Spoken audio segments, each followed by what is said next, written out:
नमस्कार, मैं हूँ आपके साथ सचिन विवाड़। और एक पेपर की डिमांड थी। वो डिमांड थी नॉन कॉलेज के जो स्टूडेंट हैं उनके लिए। ठीक है, तो उम्मीद है नॉन कॉलेज के जो स्टूडेंट हैं इनके लिए एक पेपर जो है वो बनाया है। और उम्मीद करते हैं कि जो नॉन कॉलेज का पेपर का जो स्तर होता है वो, और जो नॉन कॉलेज के बच्चों का जो स्तर होता है वो, तो दोनों का समायोजन करने के बाद में एक पेपर जो है वो बनाया है। अब देखिए, इसमें हम केवल अपने अनुभव और जो आकलन होता है उसी के आधार पर पेपर लिख सकते हैं। ठीक है, और मैं भी परिचित होता हूँ कि जो नॉन कॉलेज का विद्यार्थी होता है वो रेगुलर विद्यार्थी की तुलना में, अब मैं ये नहीं कह रहा कि वो एक कमज़ोर विद्यार्थी होता है, अच्छा विद्यार्थी होता है, फिर भी एक रेगुलर स्टूडेंट प्रत्येक चीज़ से अपडेट रहता है।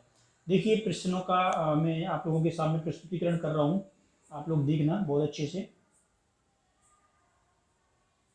तो सबसे पहले मैंने जो रखा है वो क्वेश्चन रखा है कि जो सल्तनत कालीन स्रोत हैं इनका उल्लेख करने के लिए मैंने बोला है, इनको आपको याद करके जाना है। ठीक है, जो सल्तनत कालीन स्रोत हैं उनको। अगला जो क्वेश्चन है वो है महमूद गजनबी का जो आक्रमण है। ठीक है, महमूद गजनबी का आक्रमण, इसको देखकर जाना है और सही तरीके से देख के जाना है, थोड़ी तिथियां देखकर जानी है, थोड़ा क्रम देख के जाना है। और जो मेन पॉइंट है, सोमनाथ के मंदिर के ऊपर आक्रमण में कब हुआ था, मथुरा पर कब हुआ था, कन्नौज पर कब हुआ था, तो ये पॉइंट थोड़े अच्छे से दिख जाना। बाकी का आप एक बार इसको देखोगे तो आपको आसानी से याद हो जाएगा। अगला जो मैंने इसमें क्वेश्चन शामिल किया है वो अलाउद्दीन खिलजी से शामिल किया है, उसकी बाजार व्यवस्था है वो शामिल की है। प्लस मैं जोड़ना चाहूँगा, देखिए इसमें आप लोग एक तो दाग प्रथा, ठीक है, जो घोड़ों को दागने की प्रथा होती थी, इसको क्या कर लेना, शामिल कर लेना। और एक जो है वो होलिया प्रथा, ठीक है, कौन सी प्रथा, होलिया प्रथा, इसको भी शामिल। देखो छोटे क्वेश्चन जो बनेंगे ना वो ऐसे ही आते हैं। तो दाग प्रथा और होलिया प्रथा, इसको थोड़ा देखकर आप लोगों को जाना है। मुश्किल से आपको 2-2 मिनट लगेंगे इस छोटी चीज़ों को देखने में। देखिए, बलवन का जो राजस्व सिद्धांत है वो आपको देखकर जाना है। मैंने राजस्व सिद्धांत जो है उसका वीडियो पड़ा हुआ है, और इसकी जो लोहरत की नीति है वो आ चुकी है रेगुलर में, लेकिन फिर भी आप एक बार उसको देख जाना।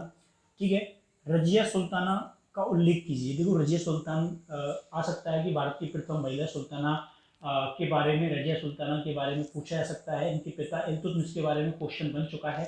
तो यहाँ से मैं मानता हूँ कि दो शासकों के बारे में पूछा जा सकता है, एक बलवन और एक रजिया। ठीक है, तो चलते चलते इसको जरूर देख जाना। मुगल कालीन स्रोतों के बारे में बहुत सरल क्वेश्चन है। अकबरनामा, जहांगीरनामा, बाबरनामा, इनको एक बार लिख लिख कर याद कर जाना।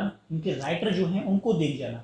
ठीक है, अगला जो क्वेश्चन है वो है औरंगजेब का शासनकाल। इसको पूरा पढ़ के जाना है आप लोगों को। या तो उसका आलोचनात्मक विवरण आ सकता है, या फिर उसके विजय अभियान पूछे जा सकते हैं, या ये पूछा जा सकता है कि दक्षिण में औरंगजेब के सफल या असफल युद्ध अभियानों का उल्लेख कीजिए।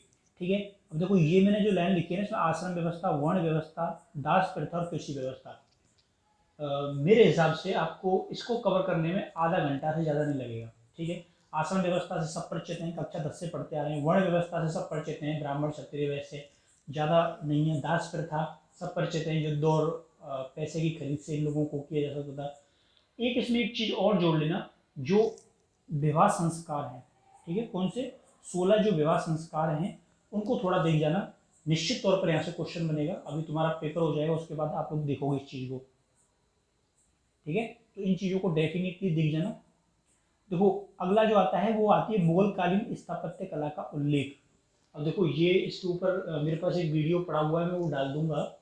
अब इसके ऊपर क्वेश्चन बनेगा, डेफिनेटली बनेगा। या तो जैसे एक क्वेश्चन आया था रेगुलर में कि फतेहपुर सीकरी में स्थित 2 इमारतों के नाम लिखिए।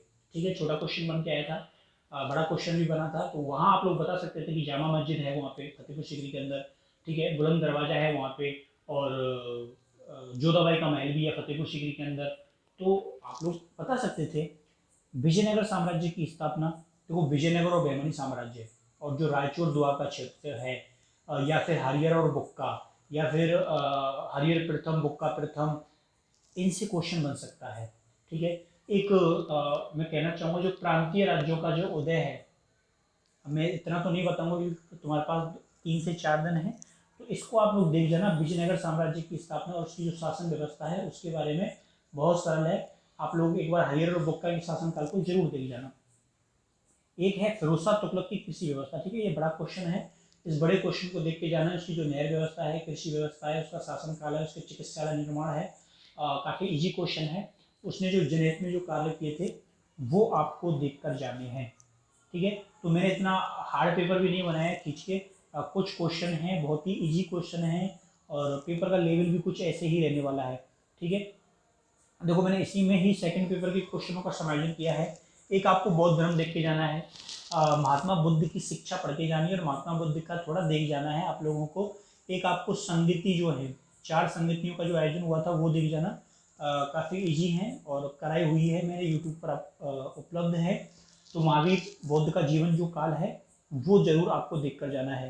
देखो ये मैंने पहले पेपर में डाला था, फिर डाल रहा हूँ, संस्कृति और सभ्यता जरूर देख के जा सकती हैं, ठीक है। कुछ भी क्वेश्चन में थोड़ा बहुत बदलाव करेगा कि संस्कृति की विशेषताएं बताइए, सभ्यता के बारे में बताइए, सभ्यता क्या है, कैसे प्रभाव पड़ता है।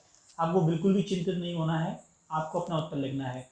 एक है भक्ति आंदोलन का उल्लेख और उसके योगदान, ठीक है, पिछली बार क्वेश्चन आ चुका है, फिर आएगा।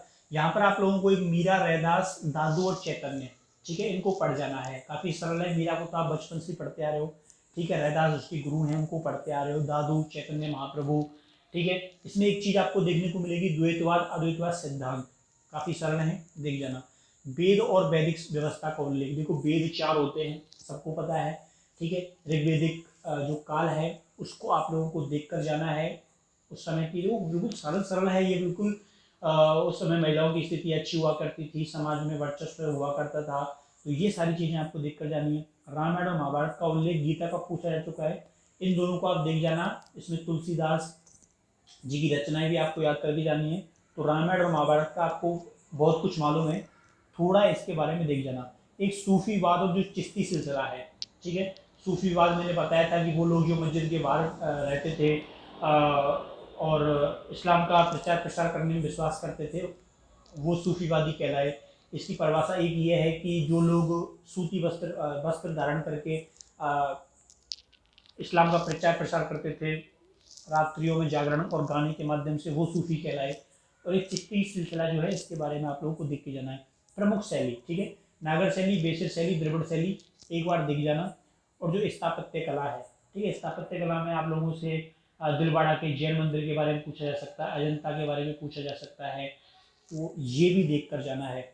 एक है बैंकिंग प्रणाली, अभी कुछ दिन के पहले इसका वीडियो मैंने डाला था बैंकिंग प्रणाली के बारे में, तो ये बैंकिंग प्रणाली भी देख जाना। उम्मीद है यहाँ से आपका अच्छा क्वेश्चन फंस जाएगा और आपका जो 50% है, तो 50% जो आपका है उसमें आप लोग यहाँ से इस सबको 3 दिन के अंदर आप आसानी से पढ़ सकते हो, ठीक है। ज़्यादा हार्ड या ज़्यादा टफ पेपर मैंने नहीं बताया है, तो इस वीडियो को आपको 1 से 2 बार देखना है, अच्छे से सुनना है, उसके बाद आपको काम करना है और जो महत्वपूर्ण तिथियाँ हैं, जो महत्वपूर्ण पॉइंट हैं, उनको एक बार लिखते हुए याद करना, ठीक है। तो सभी जो नॉन कॉलेज के विद्यार्थी हैं, शायद मैं जानता भी नहीं हूँ, परिचित भी नहीं हूँ, लेकिन आप सभी लोगों को शुभकामनाएं, आप लोग बेहतर करोगे इतिहास में, ठीक है। तो मिलते हैं आप लोगों के पेपर के बाद में, सभी को बेस्ट रिजल्ट, सभी को शुभकामनाएं, बाय बाय, टेक केयर।